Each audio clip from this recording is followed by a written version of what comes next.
Imagine a city where the walls have eyes. Thousands of dead, rotting eyes that watch your every step. The builders of this fortress abandoned bricks and stone. Instead, they used the severed heads of their enemies, bonding them with lime and clay to erect the most terrifying towers in human history. The stench in this place was so overpowering that birds dropped dead from the sky. This is not a horror movie set, it is the real capital of the state of slaves, built on madness, cannibalism, and the promise of a paradise that transformed into a slaughterhouse. In the 9th century, the marshlands of the lower Tigris and Euphrates ceased to be a cradle of civilization, and transformed into a humid, festering approximation of hell upon earth. Here, under the relentless, hammering anvil of the Iraqi sun, the boundary between the living and the dead was as porous as the sodden ground beneath their feet. Tens of thousands of black slaves, known to history as the Zenj, were condemned to a labor so grueling that it stripped away their humanity layer by layer, leaving behind only raw, exposed nerves and a burning hatred. They had been dragged in chains from the coast of East Africa to the saline flats of Mesopotamia, not to build monuments or serve in palaces, but to wage a hopeless war against the chemistry of the soil itself. Their task was to strip the thick, corrosive crust of nitrous salt from the surface of the land. With their bare hands and crude tools, a desperate attempt to reclaim the earth for agriculture, to feed the gluttony of the Abbasid Caliphate. From dawn until the sun sank like a bloodshot eye behind the horizon, they stood waist-deep in toxic sludge, their skin blistering and peeling away under the assault of the salt and the stinging insects that swarmed in clouds thick enough to be inhaled. Life in these marshes was a currency so devalued that it was worth less than a handful of rotten dates or a cup of stagnant water. The Zenj were not treated as men, nor even as valuable livestock, they were viewed as disposable biological machinery, easily replaced by the next ship arriving from Zanzibar. They died in droves from malaria that boiled their blood, from the bites of vipers that lurked in the reeds, and from the sheer, crushing exhaustion of moving tons of poisoned earth.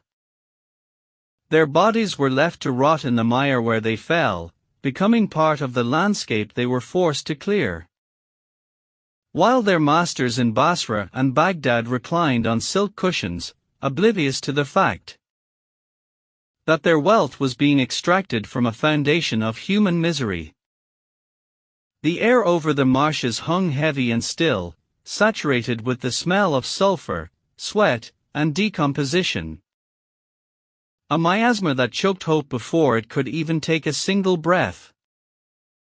There were no prayers here, for the slaves believed that God had turned his face away from this accursed corner of the world, leaving them to the mercy of the whip and the sun. But into this vacuum of despair walked a man who did not bring bread to feed their empty bellies, or water to soothe their parched throats. Instead, he brought a spark to a room filled with gas. Ali ibn Muhammad was an enigma, a man of obscure origins who possessed a voice that could vibrate in the marrow of the listener's bones and eyes that burned with the intensity of a desert fanatic. He did not speak to the slaves with pity, but with a terrifying, righteous fury, claiming a lineage that traced back to Ali ibn Abi Talib, the cousin of the Prophet himself. He moved among the wretched camps like a phantom, whispering a sedition so radical that it sounded like madness. He told the broken men that their suffering was not the will of the heavens, but the crime of the earth, and that the natural order of the world could be inverted if they possessed the will to shatter it. He promised them a reality that defied all logic, a world turned upside down where the master would be shackled. In the mud and the slave would sit upon the throne of kings. He painted a picture of a future where the silk robes of the caliphs would be stained with the mud of the marshes, and the gold of the treasury would be distributed by rough, calloused hands. His sermons were not calls for reform, they were incantations of apocalypse, promising that the only path to dignity lay through a gate of absolute violence. The Zanj, who had forgotten the taste of hope, drank in his words like a dying man drinks from a mirage. Ali ibn Muhammad offered them the one thing more intoxicating than wine or opium, the promise of vengeance. He told them that the soil they scraped was thirsty, but not for water, it was thirsty for the blood of their oppressors, and he swore that if they followed him, he would drown the entire horizon in a crimson tide, washing away their chains in an ocean of gore. The insurrection did not begin with the measured cadence of a military campaign or the formal declaration of war, but rather with the sudden, violent physics of a swamp gas explosion, an instantaneous combustion of repressed rage that incinerated the social order of southern Iraq in a single, blood-soaked afternoon. The transition from obedient silence to total anarchy was so abrupt that the overseers, men who had spent their lives wielding whips with impunity, barely had time to register the shift in the atmosphere before they were overwhelmed by a tidal wave of human bodies. The tools of the harvest, heavy iron mattocks and spades that had been sharpened by years of grinding against the abrasive salt crust, were reproposed in a heartbeat from instruments of agriculture into weapons of intimate, brutal butchery. There was no strategy in those first hours, only a frenzied release of decades of torment. The slaves fell upon their masters with the ferocity of starving dogs, using the same implements that had blistered their hands to crack open the skulls and rib cages of the men who had owned them. The marshes, usually silent save for the buzzing of flies, filled with the wet, sickening sounds of slaughter. And the saline mud, which had always been grey and lifeless, was suddenly churned into a thick, pink paste, as the blood of the oppressors mixed with the brine of the earth. When the news of the uprising finally reached the marble halls of Baghdad, it was met not with fear, but with the sneering contempt of an empire at the height of its power, viewing the revolt as a minor nuisance, a riot of unwashed peasants that could be crushed under the hoof of a single cavalry regiment. The Caliphate dispatched its Golden Army, a force of elite, armored shock troops accustomed to fighting on the open plains, marching south with the arrogant certainty of inevitable victory. But they were marching into a trap laid by nature itself, guided by a leader who understood the terrain better than any general. As their heavy cavalry thundered into the wetlands, they found themselves fighting a war against geography. A nightmare where the solid ground dissolved beneath their feet and the weight of their own armor became their death sentence. The marshes swallowed the horses to their bellies, immobilizing the pride of the Abbasid military. In the sucking mire, turning trained killers into helpless, metal-clad statues sinking into the sludge.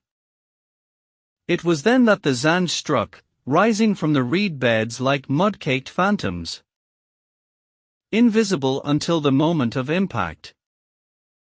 They did not fight with the chivalry of knights but with the ruthlessness of survivors.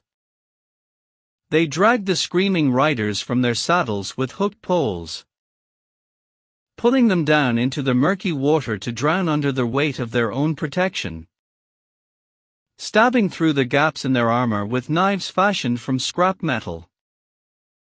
The imperial expedition was not merely defeated, it was devoured by the swamp. leaving behind no survivors to carry the tale of the disaster back to the capital. In the aftermath of this impossible victory, Ali ibn Muhammad shed the last vestiges of a mere rebel leader and ascended to the status of a demigod in the eyes of his followers. He declared himself the Mahdi, the Guided One, and ordered the construction of a new capital to rival Baghdad. They named it Al-Muqtara, the chosen city, but it was not built with the elegant geometry of architects or the grace of stonemasons. It was a fortress raised from the blood-soaked clay of the marshes. A sprawling, chaotic labyrinth of mud brick and stolen wealth, erected by the hands of liberated slaves who worked with feverish, manic energy. As the walls of Al-Muqtara rose from the wetlands, they cast a long, ominous shadow over the delta, standing not as a beacon of liberty, but as a grim monument to the unleashed ID of a people who had tasted the forbidden fruit of vengeance and found that it was the only sustenance they craved. The conquest of Basra, the glittering commercial hub of the south, marked the terrifying transition of the Zanj rebellion from a chaotic peasant uprising into a systematic engine of annihilation. When the defenses of the great city finally collapsed under the sheer weight of the rebel numbers, the event was not recorded as a military victory, but as a biological catastrophe that erased the distinction between a metropolis and a graveyard. The slaves, who had been starved of dignity for generations, poured into the opulent streets with an appetite that could not be sated by plunder or gold. They hungered only for the total erasure of the class that had shackled them.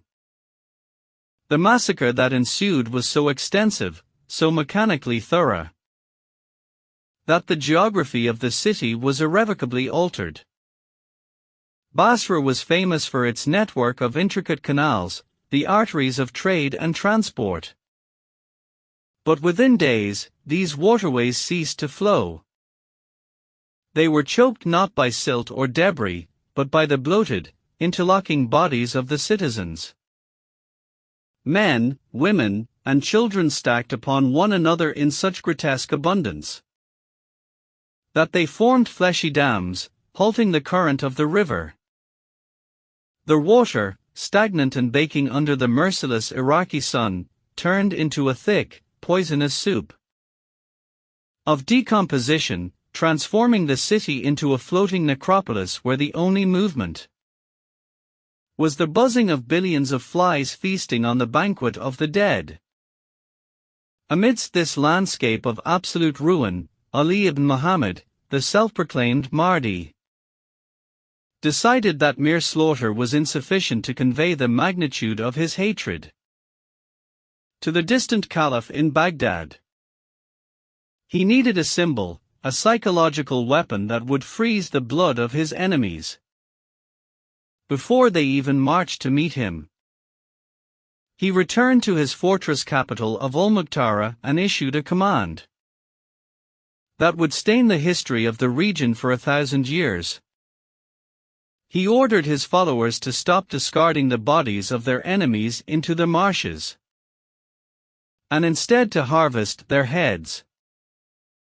The construction of the city's new defensive walls began immediately. But the masons set aside their bricks of baked clay and reached instead for the severed heads of the Abbasid soldiers and the citizens of Basra. The engineering of this atrocity was precise and methodical. The heads were stacked in towering, geometric pyramids and woven into the fabric of the ramparts, layer upon layer, staring out across the flatlands with thousands of dead, rotting eyes. The laborious mixed lime and mortar with a terrible efficiency, cementing the skulls together to create structures that were both fortifications and monuments to insanity. Al-Muqtara was transformed into the city of skulls. A place where the architecture itself screamed in silence. As the sun beat down on these grisly towers, the flesh slowly peeled away from the bone, revealing the white grin of the skull beneath, creating a mosaic of death that stretched as far as the eye could see. The air within the city became a physical solid, heavy and thick with a sweet, cloying stench of putrefaction that clung to the skin and hair of every inhabitant. A miasma so potent that migrating birds were seen changing their flight paths to avoid the airspace above the capital. Yet, the Zanj did not recoil from this horror. They walked in the shadow of these bone towers with a swelling sense of pride, viewing the rotting faces not as an abomination, but as a talisman of their newfound power. They believed that this wall of death was an impenetrable spiritual barrier, a testament to their fury that would terrify the souls of any army foolish enough to approach, unaware that they were walling themselves in with the very pestilence that would eventually contribute to their undoing. The city of skulls stood as a defiant, festering wound on the face of the earth. A grim warning that when men are treated like beasts for too long, they do not become human when they break their chains. They become monsters capable of building cathedrals out of corpses. The Abbasid Caliphate was a lumbering, bureaucratic leviathan, often paralyzed by its own sheer mass and the intricate, lethargic dance of court politics. But it possessed the inexorable, crushing patience of a glacier once it was finally roused to anger. The task fell to Ul-Mu'arfak, the iron-willed brother of the Caliph and the true power behind the throne.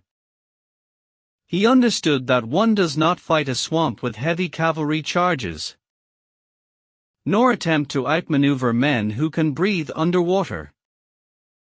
He brought a strategy defined not by speed, but by strangulation. A massive fleet of river barges was assembled to patrol the waterways, cutting off the flow of grain and supplies from the coast, while thousands of labourists worked under the protection of archers to dam the tributaries and drain the tactical advantages of the Zanj. The blockade was absolute, a tightening noose of wood and iron that slowly turned Al-Muqtara from a fortress of defiance into an isolated island of the damned.